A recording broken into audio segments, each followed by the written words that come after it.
dropping 10 gifted memberships, showing up. What's up, my dude?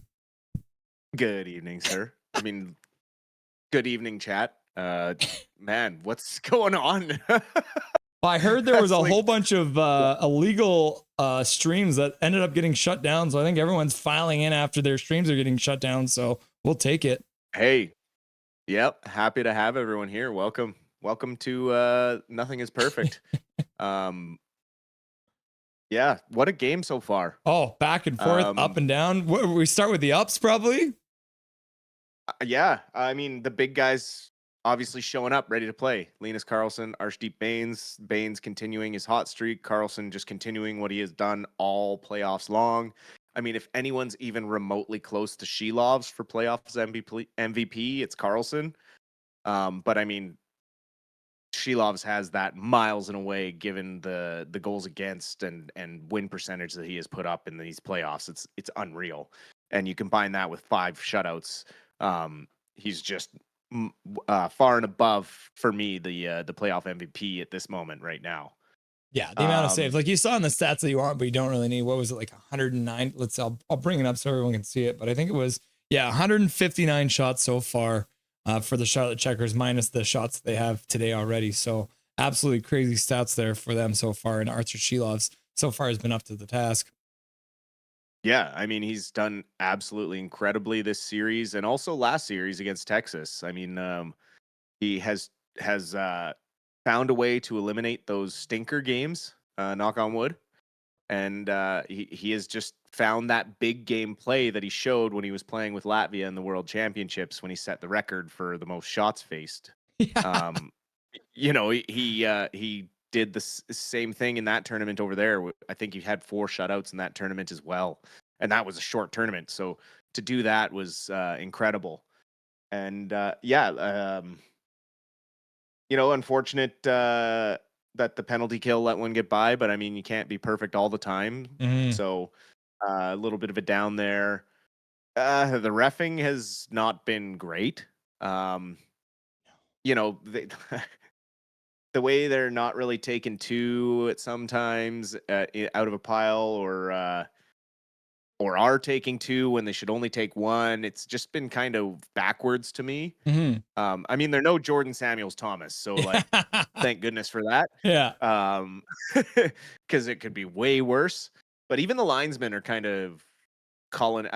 They just seem nervous. I don't know what it is. Like maybe it's because they're excited. They're playing they're calling this game, right? Because it's probably the biggest game these guys have officiated. So obviously there's going to be some nerves for them as well.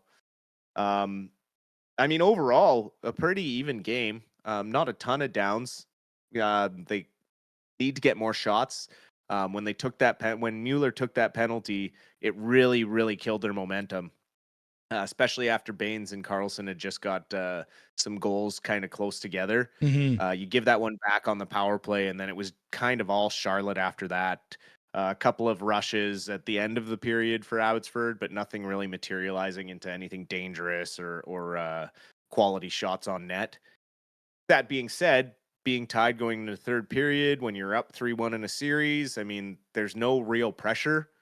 Obviously, you want to win at home and close this thing out and not have to travel back to Charlotte. But at the end of the day, you do have a 2-game cushion on the back end if this one doesn't really go the way you want it to in the third period. But from what we've seen, the entire playoffs, Malhotra and this coaching staff is really, really good at getting this team ready for the third period. And tied or leading, they don't lose a lot of games. So I would expect Abbotsford to come out quickly like they have been in the third periods and push to get that go-ahead goal and then look for the insurance goal and hopefully bring this thing home.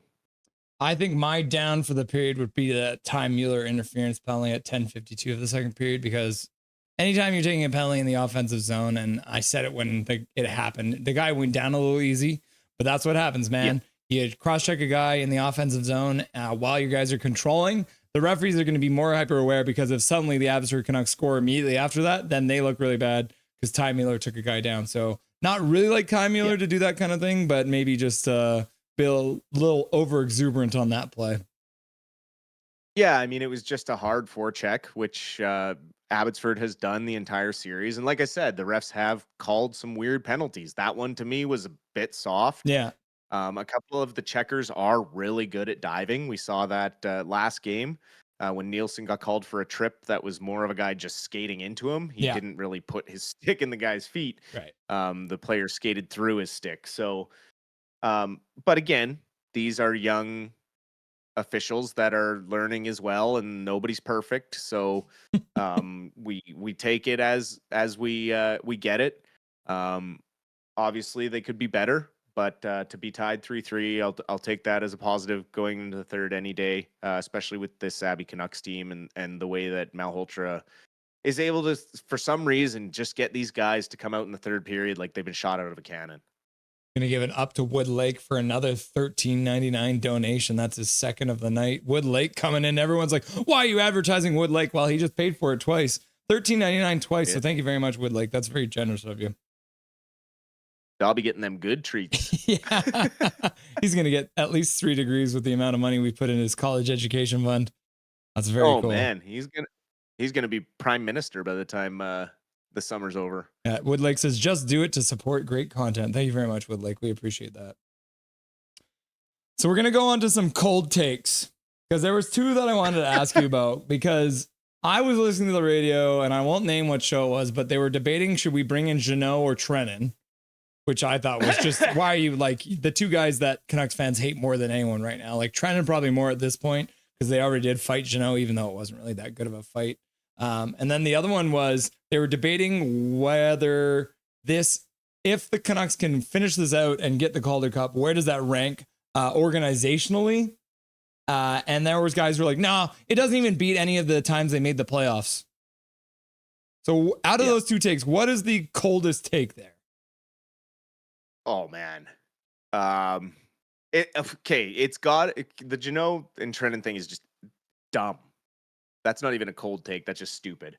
But to say that winning a Calder Cup has no real organizational value or doesn't mean anything to like Canucks fans and shouldn't really mean anything to Canucks fans is crazy.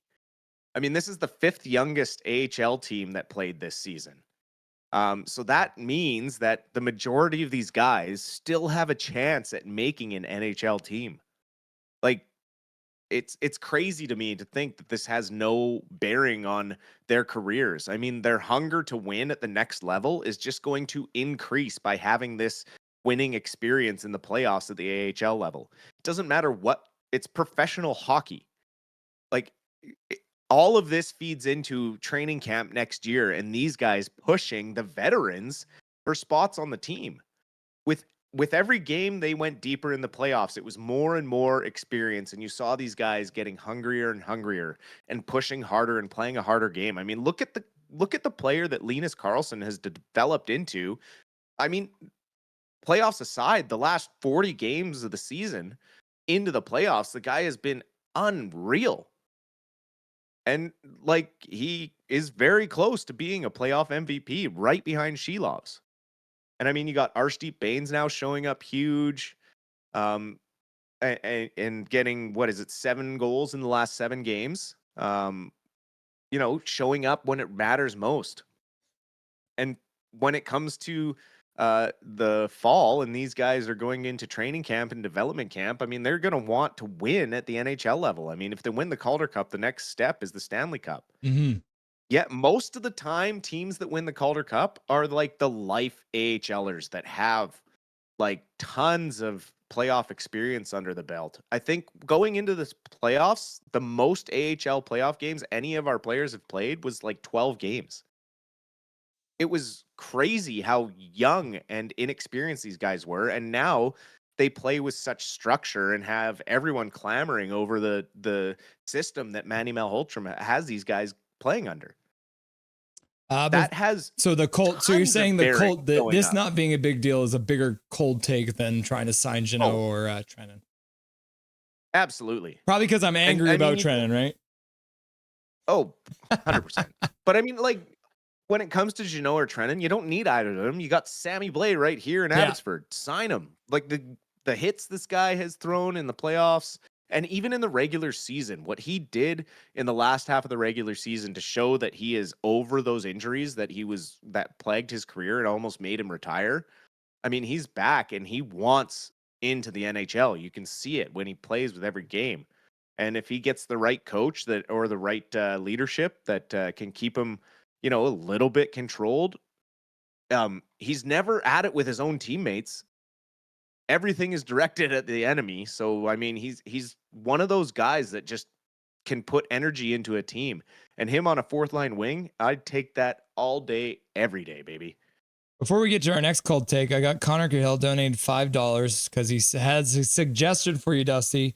Vancouver should make a trade for Philadelphia's Mikheyev Michkov and improve our attack. I understand he's on entry level, which would be great, but not going to happen. Not going to happen. I mean, I want a toilet made out of solid gold, but some things in life just ain't going to happen. All right, Boeser gone, question mark. A report came out from Nick Kypreos, who always knows what he's talking about, saying that Brock Boeser's already signed in either Minnesota or Toronto, which doesn't make any sense. So do we put any thought into this Nick Kypreos report, or do we just brush it aside like we did with a Frank Saravelli one? The day Nick Kypreos is right about a Canucks take, like, yeah. I'll shave my head. Yeah. Like, honestly, it's crazy to think that both those teams are kind of in cap trouble. Like, it's not like Minnesota has a ton of money to throw around right at this moment. Toronto has a lot of work to do, given that they're losing Marner. They could potentially lose Tavares.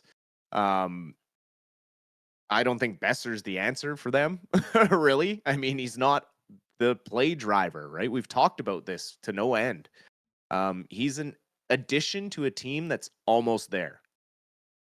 And so with that being said, I don't think Boeser's going to get the money he thinks he's going to get on the open market. And I think that's kind of what the Canucks are banking on. I wouldn't be surprised at the end of the day if he has to come crawling back for that $8 million that they offered him. Because I don't think he's going to get any more of that on the open market. 8x5 is more than fair for his player type. Well, speaking of other guys that we thought we had already lost, but Nick Kypreos didn't announce this one. This one came out from Rick Dhaliwal. He put out a whole list of things. So Rick Dhaliwal yesterday saying that Pius Suters is back on the menu because apparently the Vancouver Canucks have once again gotten back into talks with Pius Suters. Are you in favor of that, even if it costs them a little bit more? Because, man, at the end of the year when he was playing as the 2C, I mean, he ended up playing as the 1C. He was looking really, really good out there. They got to do something. With all the talk and the speculation about him coming back to the table, I mean, what is it doing to Filip Chytil's confidence when he was kind of supposed to be the guy they brought in to be the 2C? And, all of this noise around the team can't be good for his confidence going into training camp and thinking that, oh, am I getting traded or am I getting pushed down the lineup? Am I not good enough? Like, he's a young guy, right? So, do I hate it? No, absolutely not. I mean, Suters incredible, and I would take him on my team any day. He's an incredible two-way center, but it depends what the cost is, and it depends what we're doing when it comes to trades. I think one of the issues is trades are starting to happen around the league. Yeah. But the Canucks are a little bit handcuffed right now with Abby going still in the Calder. You don't want to be trading your prospects off of a team that's about to win a cup. So once this series wraps up, which hopefully is tonight, I would expect things to really heat up with the Canucks front office and making some moves, especially with the draft coming up next week. The next question we got about 30 seconds for. Two of them, I think one's a no-brainer, one is maybe a question mark with Shilov's play. Garland looking at an extension right now, and so is Demko. Garland, I think, obviously no-brainer. If we can get him extended, sign me up. Demko? Yeah, for sure. That type of player. With how Demko, you can't hand another penny to until he plays at least 50 games in a season. Yeah. Or not even playing 50 games, plays a season without touching the IR. You cannot commit to a long-term extension for a goalie who may or may not be done after one false move in the crease. And then Connor Cahill here donates another $5. Says, "Okay, boys, why I think this can happen is Philly are a bigger dumpster fire than we are, and remember who their new coach is, and then connections can be key." Let's keep on hoping. Let's keep on hoping. You know, maybe. You know what? What I can probably say is that Michkov probably has a worse year than he did last year. Yeah. Yeah, I think he's going to have a rough go there with Tocchet as news head coach. And I was thinking about it today. Maybe Tocchet's not as effective without Adam Foote at his side, too. So we'll have to wait and see how things start for the Philadelphia Flyers. We will. And he's got good old Yogi, who, just generates such a high-powered offense. Yeah. Dustin, thank you very much for joining us for the Rusty and Dusty Sideshow. And enjoy the third period here, and we'll see what happens. And I'll see you in the postgame show. You enjoy it too, and we'll talk to you then. Hopefully it's enjoying and celebrating a victory. Nothing is perfect.